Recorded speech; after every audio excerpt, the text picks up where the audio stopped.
Today I'm going to give you guys an overview of downtown Boise and what it's like. Join me on a bike ride with my family as we start on the Boise Bench and work our way down to downtown, swing by Trader Joe's to grab some popsicles, and then spend some time at the park. In addition to that, I'm going to be narrating it for you guys and just giving you some interesting facts about the Boise Bench, about downtown, about the university and the parks and the city as a whole so that you can just get a really good feel and understanding for it. All right, so here we are starting out things on the Boise Bench. And just for starters, my name is Craig Flood. I am a local real estate agent here, and me and my team help people just like you who are considering a relocation to Boise, Idaho. So if you need a guide on that journey, you can feel free to reach out to us. All the contact information for that is below. And if you're curious to know more about Boise, Idaho and the Treasure Valley and Idaho as a whole, then be sure to like, subscribe, and come back every week for new content all around living, eating, sleeping, working, playing, and buying real estate in the Treasure Valley.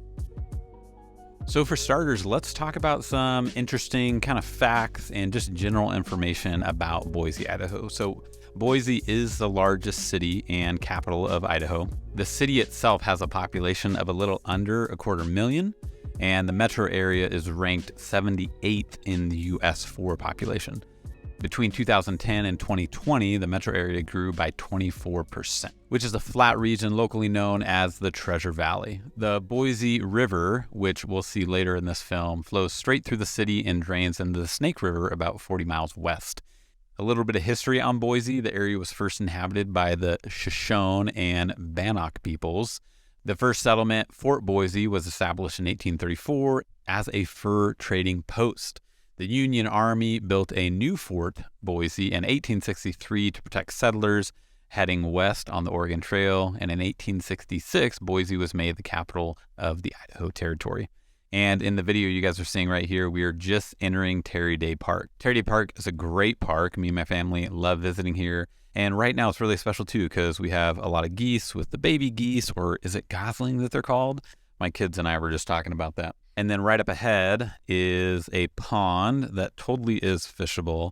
And this is an afternoon, so you're kind of seeing, a lot of people like to walk to the park. It's a great way to meet neighbors. The kids love seeing the ducks, and there are baby ducks running around as well. You got squirrels running around. This is the south side of the park, and it's beautiful trees, lots of shade in the summertime, just fun spots to hang out. Up ahead, though, you have a play area for the kids, and then you have this open grass area that you're seeing right here that we're about to cut through.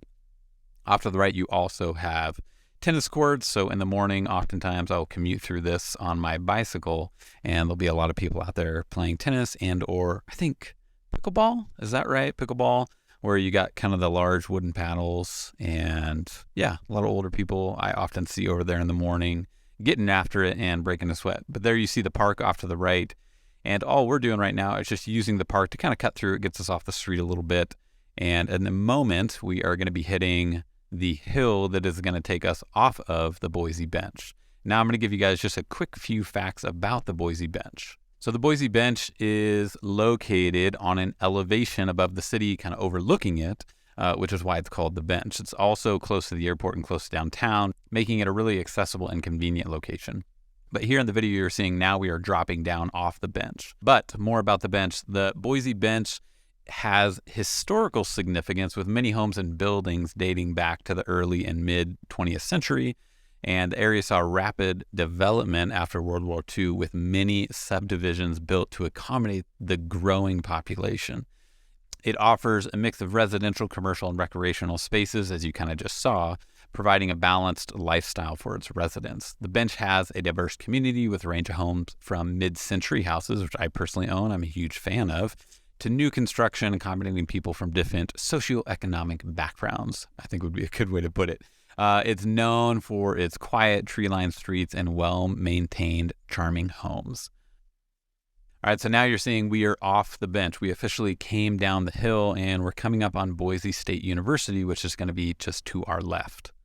So Boise State University, it was founded back in 1932 by the Episcopal Church, originally as Boise Junior College. In fact, I think there's a really good photo of that in the Starbucks just down this road. They have some old school photos in there, so that's kind of fun to see.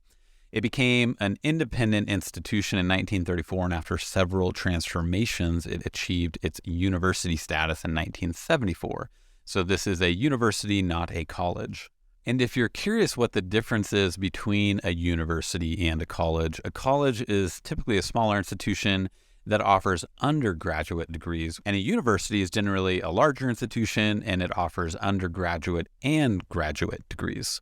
So BSU, Boise State University, offers more than 100 graduate programs, including the MBA and the MA in education, and over 200 undergraduate programs in various fields. And looking at the video here too, just to our left, we have some soccer fields. In fact, last weekend it was really fun, and as I was biking by, they had a rugby competition. And then in addition, right behind that, they also have a bunch of volleyball courts. But here we are kind of in the heart of campus a little bit. You see buildings on our left and our right. And again, in terms of biking, we're on the bike path. Well, we're kind of in the road right now, but if we were to scoot a little bit more right, we'd be on that bike path. But essentially, I'm using this bike path to cut through the university so that it can give us access to the Greenbelt so we can get downtown and make it over to Trader Joe's. So here we are turning right, and this is going to cut us straight through. Boise State University is a really beautiful campus. It's butted up right against the Boise River, as you're going to see here in a second, and the Greenbelt, which travels kind of between the university and the river itself. A little more about Boise State University. It has a faculty to student ratio of 17:1. The university campus spans 285 acres and is located on the south bank of the Boise River, which is directly ahead of us here. The campus features state-of-the-art facilities, including the Micron Business and Economics Building, the Environmental Research Building, and the Center for Fine Arts. In terms of student life, as of 2021, Boise State University has an enrollment of more than 25,000 students, making it the largest university in Idaho. So now this is us traveling along the Boise Greenbelt, and the river, you can kind of see it through the trees there, just right to our right. And again, this is just a beautiful day in Boise. There's a lot of people out walking. Oftentimes, me and my wife, when we have friends visiting, we'll take them for a walk down here where we will hit this trail and we'll cross over this bridge and we'll kind of walk a little downtown along the zoo and the park over here, and then a little bit along Boise State University. This is a great bridge in the summertime. If you like bridge jumping, it is legal to jump off this bridge and kind of take a refreshing splash into the Boise River. But now we're coming across the river and we're coming right into Julia Davis Park. This park was created back in 1907 and is named after Julia Davis, the wife of Tom Davis, a prominent local figure who donated the original 43 acres of land for the park in memory of his late wife. This park spans over 89 acres, making it one of the largest parks in the city. This park is home to several major attractions, one of them being the Boise Zoo, which is just to our right. It's really interesting when you drive through or ride your bike through or walk through the park, you look to your left often, and depending on where you are, you see giraffes' heads poking up, which I thought was very interesting. It's just not something that you would expect being in Boise, Idaho. But it is home to the Boise Art Museum, the Idaho State Historical Museum, and the Idaho Black History Museum. The park also houses the Rose Garden, featuring a beautiful array of roses, and can be a popular spot for weddings, and it has a statue commemorating Abraham Lincoln, which is actually just ahead of us coming up. It also features a lagoon where paddle boats can be rented during the warmer months and several picnic areas. And this park is really easy to get to. So this park is butted up against the river, and then it's also butted up against downtown, so it's between the two. And here we are, in fact, off to our right there, that's the Abraham Lincoln statue. Make sure we don't hit these people. But now what we're going to do is we're going to squeeze out of this park and we're going to cut over to kind of downtown proper as we move out of here and work our way over to Trader Joe's.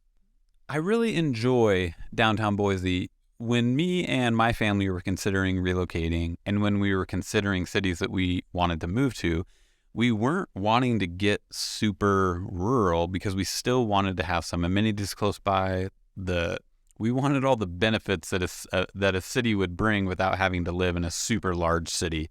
And Boise, I feel like, fits that really, really well. Off to our left, we had Forum and Function, which is a great coffee shop downtown. And there's also a great pizza place called The Wilder. Then to our left right here, the BB building that you just saw, that is Boise Brewing. Now up ahead of us, off to our right, that's going to be where Trader Joe's is. Just making sure the intersection is clear. And that's where we're headed. Additionally, in this parking lot, you also have a Mod Pizza, which I'm a huge fan of. I feel like it's how pizza always should have been. Made in front of you, cooked immediately, and given to you, just kind of like a Subway sandwich. But here we are inside Trader Joe's. I know a lot of people when they're moving, they're really particular about the grocery stores that they like. That was definitely something on my wife's list when we moved here. She wanted to move somewhere that had a Trader Joe's, and again, Boise offers that. Just to our right down the road, you're also going to have a Winco, and you're going to have a Whole Foods as well. But let's go check out the inside of Trader Joe's. So we're going to park right next to this other rad wagon. And in fact, that's the kind of bike that me and my family have, and I'm able to fit 3 of my kids on it, and our 4th kid rides with my wife. But let's go inside Trader Joe's and check it out. We're going to grab some treats for the kids at the park, some ice cream cones that Trader Joe's has. So again, this is the Trader Joe's downtown. It is a great grocery store. If this is something important to you, you can check that off your box that Boise does have that as an option. So off to our right, that's going to be the Grove Hotel. It's a great hotel to stay in. I know if you're traveling in from out of town to see the city, you can essentially snag a nice Airbnb somewhere, or there are some great hotel options if you just want to go downtown hotel. Choosing something downtown is nice, whether it's an Airbnb or hotel, because it is a great place to walk. There is kind of Restaurant Row that you can go to. There's some good shopping, and there's some great coffee shops. So staying downtown, I definitely would recommend it if you are coming to visit. Additionally, maybe even picking an Airbnb in a town that you want to stay in. So maybe you're considering Eagle, you could do that. So now we're kind of weaving around. I always love this restaurant right here, Solid Grill and Bar. I often find they're always doing live music, which is really nice. And in fact, it was interesting. This is kind of like an alleyway, but me and my wife were actually here just a week ago for a Young Life event. They were doing a fundraiser, and they hosted the event in this building up here just to the right, which is called the Knitting Factory. And so that was kind of a fun event. It was fun to rub shoulders and meet people. But that's just, again, that's something nice about the city. If you want to throw events, there are great places to do that, and there's a variety of options. So now we're just waiting to cross the street here. Again, we're kind of dipping back on these alleys. Off to our left, one street over, you have Trailhead, which is a co-working space. So if having a co-working space is something that you need because maybe you are moving here and you work remotely, you don't have to work in your office. If you want to grab a desk somewhere, you can totally do that.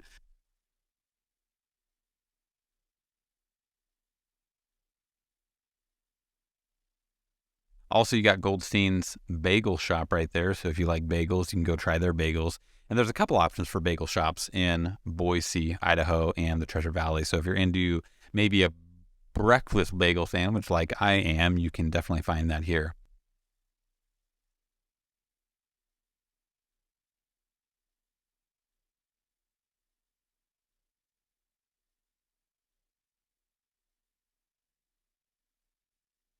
And the park that we're heading to is going to be Ann Morrison Park. Ann Morrison is another great park. In fact, if you have ever heard about the Boise Hot Air Balloon Festival that we do, that is where it happens, the Ann Morrison Park. So we're going to head that direction now.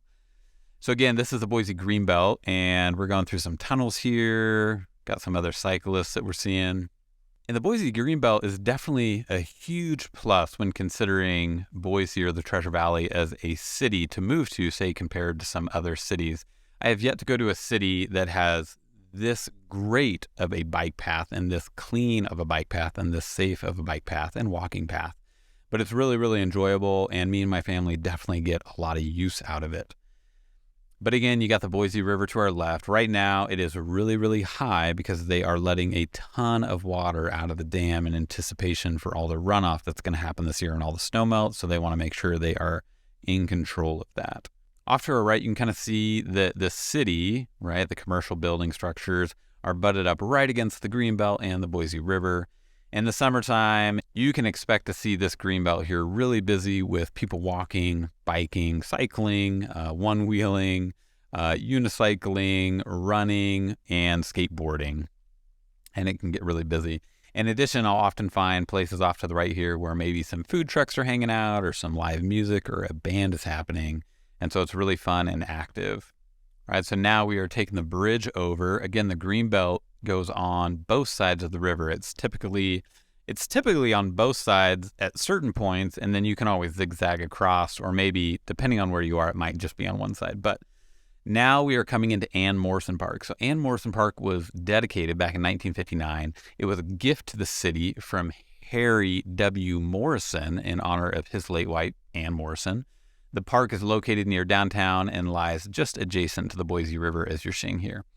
So this park spans 153 acres, and it's one of the largest, again, in Boise, Idaho. It features wide open spaces, just vastly large open spaces. There are soccer fields on this park. There is a frisbee golf course strewn throughout the entire park. There's a kind of an off-leash dog area in the park, which you'll actually see a little bit later. There are softball fields. There's a football field, as well as tennis and volleyball courts. It also has a large playground structure, which my kids are about to go play on, and there are picnic areas all throughout. All in all, it is a great, amazing, beautiful park with tons of real estate that the city has set aside in the heart of the city, and so it's really great for everyone to use. Fun story, me and my wife were at this park maybe a year ago, and we ran into some people. It was actually a woman that my wife knew, and it was fun catching up with them. I was able to meet the husband, but it's funny, I often mention to my wife that gentleman who we met, I'm now friends with. Him and I got breakfast not too long ago, but it's funny that we made that connection because me and my wife were actively out in the city and in the park, and because of that, then we ran into them. So you can really get that small town feel in this city because there are some great areas that a lot of people like to use, kind of no matter where you live. So now we are heading out of the park, and we're actually going to try a different way out of the park this time that I've never done before, which you'll kind of see here in a little bit. But as we're riding here, there are great access points into the park with some main roads, lots of parking that you can see. And actually, we're going to stop right here because we see some baby ducks that my kids are going to go check out. All right, so now I'm going to deviate and go down this dirt path and see if we can get out of the park on this dirt path. So here we are making it through. My kids were actually having a blast during this. And there definitely was a spot where I almost didn't make it up the hill. But we're on our way through here. This waterway off to our right, there is fishing for that area. Additionally, there's some kind of land or an island on the inside of that, which is a kind of off-leash dog park area. So if you got a dog, it'd be a great spot for you to take your dog so he can get some off-leash time with some other dogs. And now we're turning left to see if we can make it up the hill and make it back up onto the bench where we originally started. And we made it, though we did kind of get stuck at the top. It's definitely not the best route for a bike. And then we made sure that my wife was able to make it with us as well. And she did. She actually didn't know if I went right or left at the bottom, so she was a little bit behind us. So now we're up here again on the Boise Bench. And this is a really charming place. If you're looking for older mid-century homes, you can totally find that here on the Boise Bench. Off to our right, you're seeing a cemetery. And on that far side of the cemetery, too, there's a great little park for kids to play at. We went there with some friends the other evening because they were doing dinner at a new chicken sandwich place up here on the right called Wild Child. In addition to that, you have an ice cream place, and you can't really see it, but off to our left is Primal Coffee. And if you're a fan of coffee, I would encourage you to try Primal Coffee and get the Primal Latte. Or even just like the Primal Coffee is delicious. Also right there, that's Petite Four. That's a French restaurant. And then right across the train tracks up here, this is going to be where Wild Child is. Also, you have the Stilled ice cream place, and you have Push and Pour coffee shop. So that's a great central meeting area for people on the bench. We'll often meet friends there, or maybe I'll go do some work there at the coffee shop in the morning. They have really good breakfast sandwiches. And then up to our left up here, you're seeing Jefferson Elementary School. And again, Boise's interesting up here on the bench. One thing that they have done well is they have some great paths for cycling that you're seeing here that we get to use. In addition, it's fun because you get pockets of commercial areas. So like we just saw that we hit a spot where there's some restaurants and coffee shops and things like that. But there's just a lot of strips, busy strips that have great commercial options for you. So you compare something like this to Eagle, where Eagle is very, it's a stark contrast. It's like you have the communities and then you have the large commercial areas. What I like about these older kind of areas is that you get a mix of all that. You don't necessarily have super highly designated commercial areas in relation. It all kind of intertwines a little bit. Speaking about cycling, Boise is a great town for cycling. They've made it very easy, very safe. It's easy to get around. You have good access. So things I think about, like as my kids get older, I want them to be able to get around, say before they can drive. It'd be great if they could be independent and maybe cycle to areas and we don't have to drive them everywhere. So definitely things I thought about when we were choosing cities where to live. Again, we didn't want to be super isolated where you had to drive to everything. We kind of wanted the option to be able to just get around on bikes, which often in the summertime, that is typically all that I will use is a bicycle to get around. And right here on our right, you're seeing Monroe Elementary School. And just past this, about 2 blocks, you'll have South Junior High School. We're actually going to take a right on this street, so you won't see that, but just know that right up this road is South Junior High School. And I personally love going on bike rides like this and just seeing the neighborhood and looking at houses, looking at landscaping, just seeing how people do things. If you enjoy houses, hopefully you're enjoying this video and getting a glimpse into what downtown Boise and the Boise Bench is like. So that wraps up this video. Thank you guys so much for coming along on this journey with me. I would love to know your thoughts. Did you enjoy this? Do you want me to make more videos like this? Feel free to let me know by leaving a comment down below.